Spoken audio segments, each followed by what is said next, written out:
Hello friends, welcome back to my YouTube channel. आज हम लोग पढ़ेंगे इतिहास का अन्य विषयों के साथ संबंध। इसमें सबसे पहले पढ़ेंगे इतिहास और राजनीति शास्त्र। इतिहास का राजनीति विज्ञान के बिना कोई अस्तित्व नहीं और राजनीति विज्ञान के बिना इतिहास जड़विहीन है। इसको थोड़ा डिटेल में पढ़ते हैं।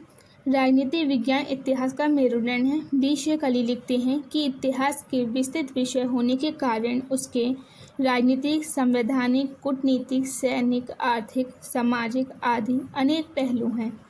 इतिहास केवल इससे संबंधित नहीं है, अपितु ये उसके प्रमुख अंग हैं। वास्तुतः राजनीति विज्ञान का इतिहास एक दूसरे से घनिष्ठता से जुड़े हैं।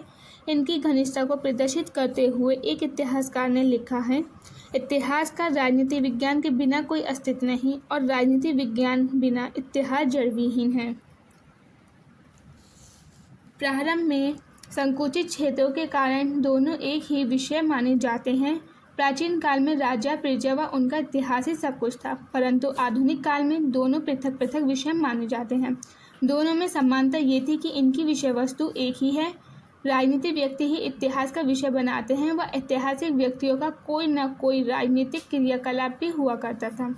रजाओं के अनुसार इतिहास में राजनीति का इतिहास सबसे मनोरंजक विषय है, क्योंकि राजनीतिक इतिहास से ही हम किसी समाज की सभ्यता का अनुमान लगा सकते हैं। इसके बाद हम पढ़ेंगे इतिहास का भूगोल के साथ संबंध।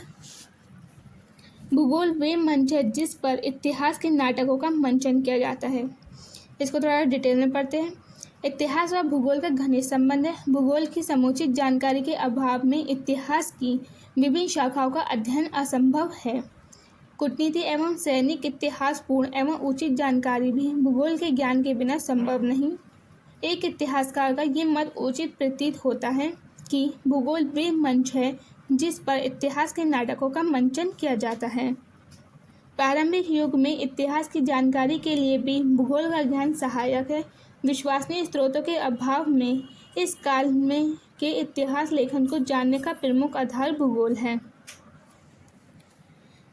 भौगोलिक वातावरण पर ध्यान देने एवं उसका विश्लेषण करने से ही इतिहास निर्धारण किया जा सकता है। इतिहास के समुचित अध्ययन के लिए भी भूगोल की जानकारी अनिवार्य है।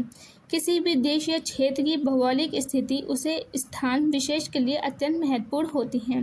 संक्षेप में हम कह सकते हैं, किसी देश अथवा क्षेत्र के इतिहास का भली प्रकार से अध्ययन करना चाहते हैं तो वहाँ के भूगोल का ज्ञान प्राप्त करना अनिवार्य होगा। इसके बाद हम पढ़ेंगे इतिहास का अर्थशास्त्र के साथ संबंध। इतिहास और अर्थशास्त्र का घनिष्ठता से संबंध है। सिंधु घाटी सभ्यता की खोज के बाद मिले साक्ष्य इस तथ्य की ओर संकेत करते हैं कि उनकी जो व्यवस्था थी वो अर्थव्यवस्था व्यापार प्रधान थी। इतिहास के अध्ययन में अर्थव्यवस्था की अनदेखी नहीं कर सकते हैं। विश्वव्यापी कोई भी क्रांति क्यों ना हो, उसके पीछे आर्थिक कारण आवश्यक उत्तरदायी होता है। इसको थोड़ा सा हम डिटेल में पढ़ते हैं।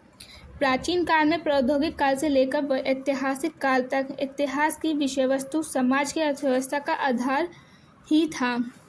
सिंधु घाटी सभ्यता की खोज के बाद मिले साक्ष्य इस तथ्य की ओर संकेत करते हैं कि उनकी अर्थव्यवस्था व्यापार प्रधान थी। ऋग्वैदिक काल में कृषि एवं पशुपालन अर्थव्यवस्था का प्रमुख आधार थी।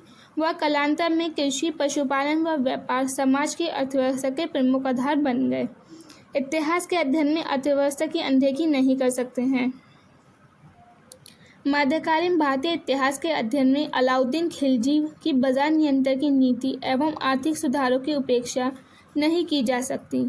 विश्वव्यापी कोई भी क्रांति क्यों ना हो, उसके पीछे आर्थिक कारण आवश्यक होता है। यानी कि कोई भी क्रांति क्यों ना हो या कुछ भी हो, उसके पीछे आर्थिक कारण आवश्यक होता है।